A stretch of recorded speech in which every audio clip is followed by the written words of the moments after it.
क्या Pakistan Chupke Chupke nuclear test कर रहा है? क्या डोनाल्ड ट्रंप का दावा सही है? ट्रंप की थियरी है कि ये टेस्ट ज़मीन के इतने नीचे हो रहे हैं कि दुनिया को भनक तक नहीं लगती, बस हल्के से झटके महसूस होते हैं। वैसे तो अभी ये ट्रंप का सिर्फ एक दावा है, लेकिन भारत की सतर्कता बढ़ना लाजमी है, खासकर तब जब पड़ोसी मुल्क एक आर्मी शासित इनडिसिप्लिन्ड स्टेट हो। पाकिस्तान के न्यूक्स का पूरा पोस्टमार्टम करेंगे आज। नमस्ते, मेरा नाम है अंकुर और आप देख रहे हैं ललन टॉप का अंतर्राष्ट्रीय प्रसंगों से जुड़ा रोजाना का कार्यक्रम दुनियादारी। Brought to you by Sensodyne K। अभी लेके आए सेंसोडेंट के टूथ का करंट गॉन तो लाइफ का करंट ऑन। पूरा मसला शुरू हुआ 30 अक्टूबर को। ट्रंप ने इस दिन जिन बोतल से बाहर निकाला। ट्रुथ सोशल पर लिखा, मैंने अमेरिकी सेना को ऑर्डर दे दिया है। क्या ऑर्डर? तुरंत न्यूक्लियर हथियारों की टेस्टिंग रीस्टार्ट करो। दुनिया भौचक्की रह गई। क्यों? क्योंकि अमेरिका ने 1992 से यानी 33 बरस से एक भी न्यूक्लियर टेस्ट नहीं किया था। ट्रंप के ऑर्डर के बाद सवाल उठे कि क्या दुनिया फिर से उसी पुरानी रेस में दौड़ना शुरू करेगी? यहाँ तक तो फिर भी ठीक था। फिर 2 दिन बीते। 2 नवंबर की तारीख आई। ट्रंप ने इस दिन अमेरिकी टीवी चैनल CBS न्यूज़ को इंटरव्यू दिया। इंटरव्यू में एंकर ने उन्हें ग्रिल करना शुरू किया। पूछा, प्रेसिडेंट साहब 33 बरस पीछे क्यों लौट रहे हैं? ट्रंप बोले, सब कर रहे हैं तो हम क्यों पीछे रहें? एंकर ने फिर पूछा, कौन कर रहा है टेस्ट? ट्रंप ने लिस्ट गिना दी, रूस, चीन, नॉर्थ कोरिया और पाकिस्तान। रूस टेस्ट कर रहा है, चीन टेस्ट कर रहा है, लेकिन वो इस बारे में बात नहीं करते। हम अलग हैं, हमें बात करनी पड़ती है, नहीं तो आप लोग पूछेंगे, रिपोर्ट करेंगे। उनके यहाँ ऐसे रिपोर्टर नहीं होते जो ये सब लिखें, हमारे यहाँ होते हैं, इसलिए हम भी टेस्ट करेंगे। नॉर्थ कोरिया टेस्ट कर रहा है, पाकिस्तान टेस्ट कर रहा है। इस पर एंकर ने ट्रंप को रोका। कहा, लेकिन सर वो लोग तो सिर्फ मिसाइल टेस्ट कर रहे हैं, न्यूक्लियर बम तो नहीं। ट्रंप बोले, नहीं, वो लोग जमीन के बहुत नीचे, वे अंडरग्राउंड टेस्ट करते हैं, जहां लोगों को पता ही नहीं चलता कि सीन क्या है, बस आपको हल्का सा वाइब्रेशन फील होता है। अब रूस और नॉर्थ कोरिया जमीन के नीचे क्या करते हैं ये अमेरिका जाने, लेकिन पाकिस्तान और चीन क्या कर रहे हैं इस पर तो भारत की भी नज़र बनी रहेगी, खासकर पाकिस्तान पर। तो आज हम बात पाकिस्तान की कर रहे हैं। क्या ट्रंप के दावे में दम है? क्या वाकई पाकिस्तान ऐसा कर रहा है? इस पर बात करने से पहले कुछ बेसिक्स क्लियर कर लेते हैं। न्यूक्लियर हथियार किसके किसके पास है और कितना है? घोषित तौर पर कुल 8 देश हैं, अमेरिका, रूस, ब्रिटेन, फ्रांस, चीन, इंडिया, पाकिस्तान, नॉर्थ कोरिया। इसके अलावा ये एक ओपन सीक्रेट है कि इजराइल के पास भी न्यूक्लियर वेपन्स हैं। अब आते हैं टेस्टिंग के स्कोर पर। किसने कितनी बार ये बम फोड़े हैं? अमेरिका ने 1945 में शुरू किया था और 1992 में आखिरी बार फोड़ा। Total 1032 test. सोवियत यूनियन ने 715 टेस्ट किए, लेकिन उसके बाद रूस ने एक भी नहीं किया। वो सिर्फ डिलीवरी सिस्टम्स को टेस्टिंग करता है। सोवियत यूनियन ने 715 टेस्ट किए, लेकिन उसके बाद रूस ने एक भी नहीं किया। वो सिर्फ डिलीवरी सिस्टम्स की टेस्टिंग करता है। चीन ने 45 किए हैं, आखिरी बार 1996 में। फ्रांस ने 210 टेस्ट किए, आखिरी बार 1996 में। ब्रिटेन ने 45 किए, आखिरी 1991 में। इस रूल के खिलाफ कौन गया? ज्यादातर देशों ने 1996 में धमाके करने बंद कर दिए। क्यों? इस बरस CTBT नाम की संधि पर साइन किए गए थे, comprehensive nuclear test ban treaty. इसके तहत न्यूक्लियर टेस्ट पर रोक लगाई गई थी, लेकिन 1996 के बाद भी 10 टेस्ट हुए हैं। 2 भारत ने किए 1998 में, 2 पाकिस्तान ने किए 1998 में ही, और 6 टेस्ट नॉर्थ कोरिया ने किए हैं 2006 से 2017 के बीच। भारत, पाकिस्तान और नॉर्थ कोरिया ने इस CTBT संधि पर कभी साइन ही नहीं किया। यहाँ एक और पेंच है, साइन करना और रेटिफाई करना। CTBT को लागू करने के लिए साइन करने के बाद अपने देश की संसद ने भी उसको रेटिफाई करना ज़रूरी है, पास करना ज़रूरी है। अमेरिका ने 1996 में साइन तो किया, लेकिन अपनी संसद से पक्का नहीं किया। रूस ने साइन भी किया और पक्का भी किया, लेकिन 2023 में पुतिन ने कहा, हम इस रेटिफिकेशन से बाहर हैं। अब ट्रंप के दावे की बात। पाकिस्तान ने ट्रंप के दावे पर जवाब दिया है। इंटरव्यू के बाद एक सीनियर पाकिस्तानी अधिकारी ने CBS न्यूज़ को तुरंत बयान दिया। कहा, पाकिस्तान ने न तो पहले टेस्ट शुरू किए थे और न ही वो दोबारा टेस्टिंग शुरू करेगा। उधर चीन के विदेश मंत्रालय ने भी सेम टू सेम बयान चिपका दिया कि हम भी ये सब नहीं कर रहे हैं। UNSC के स्थायी सदस्य और एक जिम्मेदार परमाणु शक्ति होने के नाते चीन शांतिपूर्ण विकास के रास्ते पर चला है। हमने पहले इस्तेमाल न करने की परमाणु नीति अपनाई है, परमाणु परीक्षणों पर रोक के अपने वादे का पालन किया है। हम व्यापक परमाणु परीक्षण रोकने वाली संधि का भी सम्मान करते हैं। हम उम्मीद करते हैं कि अमेरिका भी CTBT के तहत अपनी जिम्मेदारियों और परमाणु परीक्षण रोकने की प्रतिबद्धता का ईमानदारी से पालन करेगा, संतुलन और स्थिरता बनाए रखने में ठोस कदम उठाएगा। 维护国际核裁军和核不扩散体系，维护全球的战略平衡与稳定。 ट्रम्प का दावा एक आइडिया पर टिका है, सिर्फ एक आइडिया पर। उनका कहना है कि टेस्ट चुपके से किए जा रहे हैं, जमीन के बहुत नीचे, जहां किसी को भनक तक न लगे। पर क्या ये मुमकिन है? आम जवाब तो यही है कि नहीं। न्यूक्लियर धमाका कोई छोटी मोटी चीज़ तो है नहीं, ये लगभग एक मानव निर्मित भूकंप की तरह है। लगभग नामुमकिन है कि ऐसा करने पर दुनिया का अलार्म न बजे। ये अलार्म चलाता कौन है? वियना में बैठी है एक संस्था, CTBTO, comprehensive nuclear test ban treaty organisation. इस संस्था का एक ही काम है, पूरी दुनिया पर 24/7 नज़र रखना, न्यूक्लियर धमाके के किसी भी सिग्नल को रिसीव करना। लेकिन पाकिस्तान ने, जैसा हमने बताया, पाकिस्तान ने CTBT पर साइन नहीं किया है, इसलिए अगर वो टेस्ट करता है तो तकनीकी तौर पर वो किसी भी संधि को तोड़ नहीं रहा होगा। लेकिन हाँ, CTBTO को पता ज़रूर चल जाएगा। पूरी दुनिया में उसकी सुपर सेंसिटिव भूकंप मशीनें लगी हैं जो ज़मीन के अंदर की हलचल पर नज़र रखती हैं। ये सिस्टम इंफ्रासाउंड को भी सुनते हैं, यानी ऐसी धीमी आवाज़ जिसे हम और आप अपने कानों से सुन नहीं सकते। अगर किसी ने हवा में बम फोड़ा तो इन मशीनों तक वो आवाज़ पहुंच जाएगी। पानी के अंदर भी निगरानी है, समंदर की तलहटी में लगाया गया है। रेडियो एक्टिव पार्टिकल्स की मौजूदगी जांचने का भी इंतज़ाम है। तो सवाल ये है कि क्या CTBT को पाकिस्तान के आसपास कुछ ऐसा मिला है? जवाब है नहीं, लेकिन इन जवाबों से इतर कुछ अफवाहें भी हैं। उनका क्या? मई 2025 में कुछ थियरीज़ की बाढ़ आ गई थी। सोशल मीडिया पर कहा जा रहा था कि अफगानिस्तान पाकिस्तान इलाके में जो छोटे छोटे भूकंप आ रहे हैं 4.0 से 4.7 की तीव्रता वाले, वो असल में भूकंप नहीं हैं बल्कि पाकिस्तान के चुपके से किए गए न्यूक्लियर टेस्ट हैं। इसे कैसे समझा जाए? एक्सपर्ट से बात करते हैं और सुनते हैं कि उनका क्या कहना है। Trump has claimed that Pakistan and the Russians and others are carrying out nuclear tests, but I'm not sure whether he means that nuclear bombs are being tested or missiles that can carry nuclear warheads are being tested. Because if Pakistan tests nuclear bombs or nuclear weapons, that would be reported by other international agencies, including the CTBT mechanism, and the Pakistanis themselves have dismissed reports saying that they are still observing the moratorium. तो मतलब case close, Trump गलत बोल रहे थे। सवाल ये भी है कि क्या कोई देश, जैसा ट्रंप ने कहा, एक टेस्ट को छुपा सकता है? क्या वो हल्का सा वाइब्रेशन दबाया जा सकता है? इसके जवाब में नहीं बोलना पूरा सच नहीं होगा। साइंस और जासूसी की दुनिया में इस पर बहस चल रही है।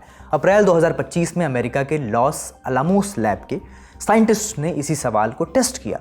उन्होंने एक थियोरी टेस्ट की जिसका नाम है एक्सप्लोजन मास्किंग, यानी धमाके को नकाब पहनाना। रिजल्ट चौंकाने वाले थे। स्टडी ने पाया कि अगर एक धमाके के सिग्नल को उसी वक्त आए एक भूकंप के सिग्नल में छुपा दिया जाए तो पता लगाना मुश्किल हो जाएगा कि ये भूकंप का सिग्नल था या फिर एक न्यूक्लियर टेस्टिंग का सिग्नल। अब इसका मतलब ये नहीं है कि ट्रंप सही हैं, इसका मतलब ये भी नहीं है कि पाकिस्तान भूकंप की आड़ में टेस्ट कर रहा है, लेकिन इसका मतलब ये ज़रूर है कि जिस टॉपिक को वो छू रहे हैं वो नेशनल सिक्योरिटी की चिंता ज़रूर है। अमेरिका की खुफिया एजेंसी CIA के डायरेक्टर जॉन रैटक्लिफ ने अपने एक्स अकाउंट पर ट्रंप के बचाव में एक पोस्ट किया है। लिखा है, प्रेसिडेंट सही कह रहे हैं। अपनी बात को पक्का करने के लिए रैटक्लिफ के पोस्ट में कुछ तस्वीरें थीं। ये तस्वीरें एक पब्लिक रिपोर्ट से ली गई थीं जो 2019 में अमेरिका की डिफेंस इंटेलिजेंस एजेंसी DIA ने जारी किया था। हमने वो रिपोर्ट खंगाल डाली। रिपोर्ट कहती है कि रूस और चीन की हरकतों से शक हो रहा है, और शक सिर्फ एक बहुत टेक्निकल लेकिन सबसे ज़रूरी शब्द पर टिका था, ज़ीरो यील्ड। इसका मतलब क्या हुआ? देखिए, टेस्ट कई तरीके के हो सकते हैं। पहला तो हुआ एक्सप्लोजिव टेस्ट, जो पाकिस्तान ने 1998 में किया था, ज़बरदस्त न्यूक्लियर धमाका, ये बैंड है पूरी तरह। दूसरा हुआ सब क्रिटिकल टेस्ट, यानी सिर्फ चिंगारी। ये एक ऐसा टेस्ट है जो अमेरिका खुद 1992 से कर रहा है। इसमें बम के पुर्जे टेस्ट करते हैं, धमाका नहीं, ये अलाउड है। तीसरा है ज़ीरो यील्ड टेस्ट। ये वो छोटा सा सीक्रेट ग्रे एरिया है जिस पर सारा पंगा है। ये एक बहुत ही छोटा नन्हा सा न्यूक्लियर रिएक्शन होता है, एक धमाका, लेकिन इतना छोटा कि शायद भूकंप मशीनें इसे पकड़ भी न पाएं। अमेरिका का नियम इसे भी बैन करता है। 2019 के DIA रिपोर्ट को शक था कि रूस और चीन यही वाला काम चुपके से कर रहे हैं, लेकिन उसमें पाकिस्तान का नाम नहीं था। ऐसे में अगर ट्रंप का दावा सच है तो भारत के लिए ये चिंता का सबब क्यों है? देखिए, पहली वजह है पाकिस्तान के न्यूक्लियर प्रोग्राम की चाल ढाल। कैसे? हर न्यूक्लियर प्रोग्राम का एक गॉड फादर होता है। अमेरिका के मामले में गॉड फादर थे जे रॉबर्ट ओपनहाइमर, इधर था अब्दुल कदीर खान। सीन ये है कि AQ खान सिर्फ साइंटिस्ट नहीं था, वो एक इंटरनेशनल चोर भी था। 1970 के दशक में बंदा यूरोप के एक यूरेनियम प्लांट में जॉब कर रहा था और वहाँ से उसने परमाणु बम बनाने के लिए सबसे ज़रूरी तकनीक चुरा ली। उसे लेकर पाकिस्तान आया, देश को न्यूक्लियर बनाया और नेशनल हीरो बन गया। लेकिन इसके बाद भाई ने अपनी साइड हसल शुरू कर दी, चुपके से चलने वाली दुकान खोल दी, तानाशाहों तक परमाणु बम की तकनीक पहुंच गई। खान की क्लाइंट थे ईरान, नॉर्थ कोरिया और लीबिया। इन सब का पर्दाफाश हुआ तो पाकिस्तान पर ज़बरदस्त इंटरनेशनल प्रेशर बना। 4 फरवरी 2004 को AQ खान को टीवी पर आकर पब्लिकली कबूल करना पड़ा।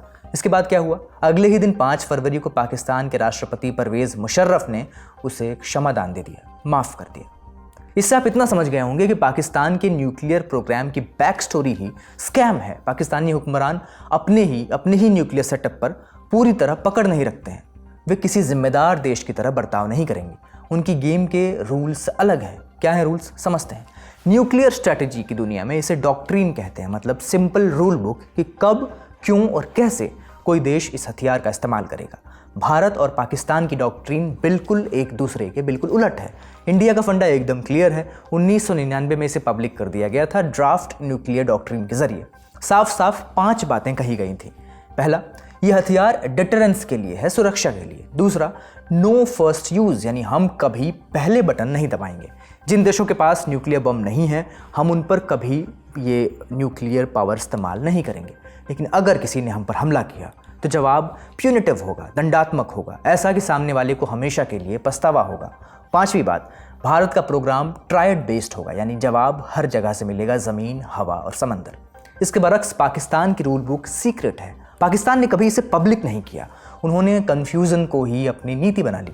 पाकिस्तान के न्यूक्लियर कमांड के head lieutenant general Khalid Kidwai ने 2015 में कहा था कि बम तभी चलेगा जब पाकिस्तान के अस्तित्व पर ही खतरा आ जाएगा।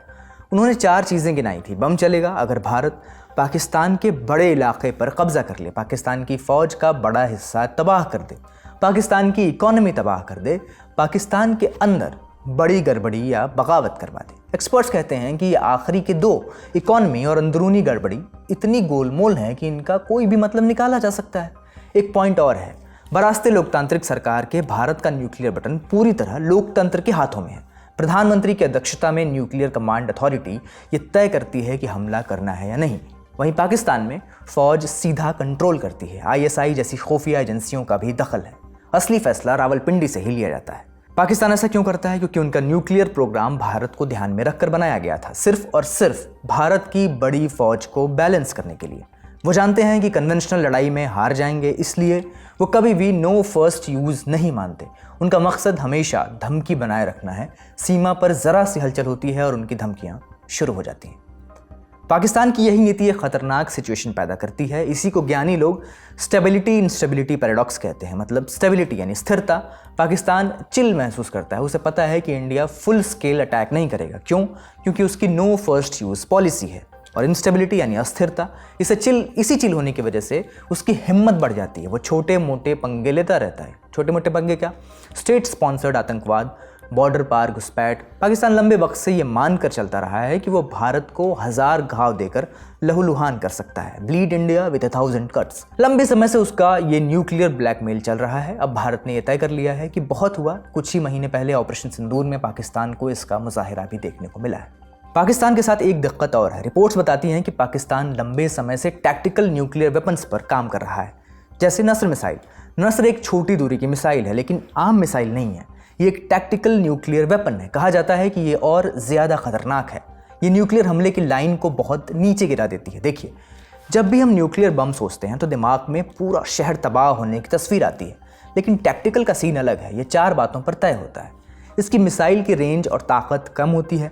बम की विस्फोटक ताकत भी कम होती है। इसका निशाना कोई बड़ा शहर नहीं, बल्कि जंग के मैदान में ही होता है। और सबसे खतरनाक, इसका बटन शायद प्रधानमंत्री के पास नहीं, बल्कि जंग लड़ रहे किसी मिडिल रैंक के कमांडर के पास हो सकता है। भारत पाकिस्तान की परमाणु क्षमता का अंतर हमने जाना। अब क्या पाकिस्तान के बारे में आ रही ये ताज़ा खबरें, ट्रंप का ये बयान भारत के लिए बड़ी चिंता का विषय है? जानकारों से समझते हैं। And in India, there is actually a constituency who argues that India should also start testing nuclear bombs to get to modernize the nuclear arsenal, to get correct data, etc., etc. So if Trump breaks the moratorium, this will have serious implications for all the other major nuclear powers. And if India does, if Pakistan might follow, or if Pakistan breaks the moratorium, India will follow. So which would mean that the world would be set back to the Cold War era when all the major nuclear powers are testing nuclear bombs. बड़ी खबर यहीं तक, अब सुर्खियां। Philippines में typhoon कलमेगी ने भारी तबाही मचा रखी है। 4 नवंबर को आए इस तूफान की रफ्तार लगभग 95 मील प्रति घंटा थी। इसमें अब तक 1 व्यक्ति की मौत हो चुकी है।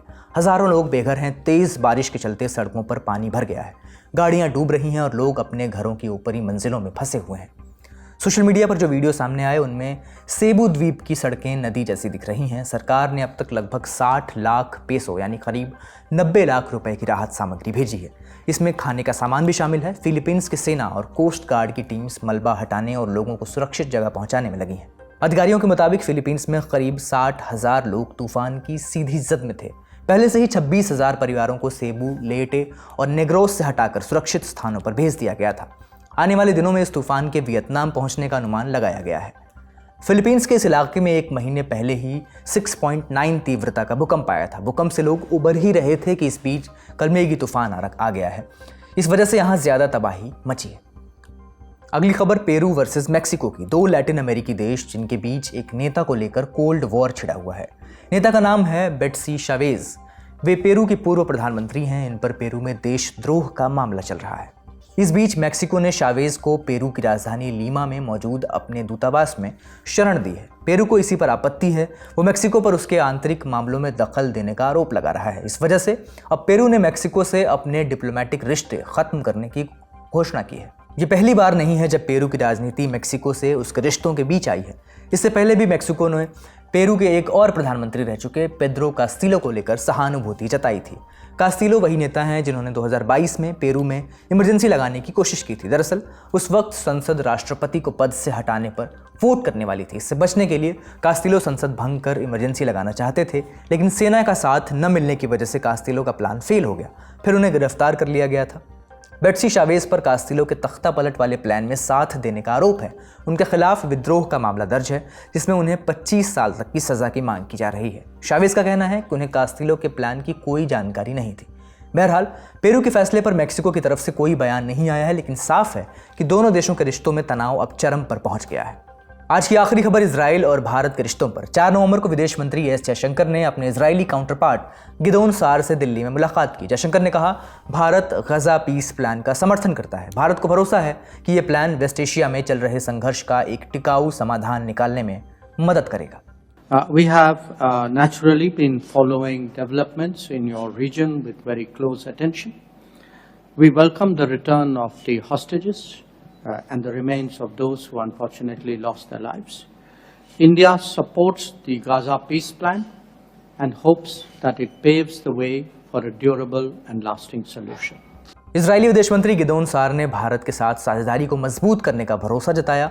उन्होंने कहा कि इजराइल क्षेत्रीय कनेक्टिविटी से जुड़ी परियोजनाओं का प्रोजेक्ट्स का समर्थन करता है। उन्होंने I2U2 और IMEC जैसे प्रोजेक्ट्स का जिक्र करते हुए कहा कि हम दक्षिण एशिया, वेस्ट एशिया और यूरोप को जोड़ने वाली प्रोजेक्ट्स को आगे बढ़ाना चाहते हैं। I2U2 भारत, इजराइल, UAE और अमेरिका का एक ग्रुप है जिसका मकसद आर्थिक सहयोग और वैश्विक चुनौतियों का समाधान ढूंढना है। वहीं IMEC का मतलब है India middle east Europe economic corridor. इसे 2023 में भारत, सऊदी अरब, UAE, France, Germany, EU, America और इटली ने मिलकर लॉन्च किया था। इसका मकसद भारत को अरब देशों और यूरोप से तेज और सुरक्षित तरीके से जोड़ना है। आज का दुनियादारी यहीं समाप्त होता है। अपना और अपनों का ख्याल रखिए। देखते रहिए दी ललन टॉप। शुक्रिया, शुभ रात्रि।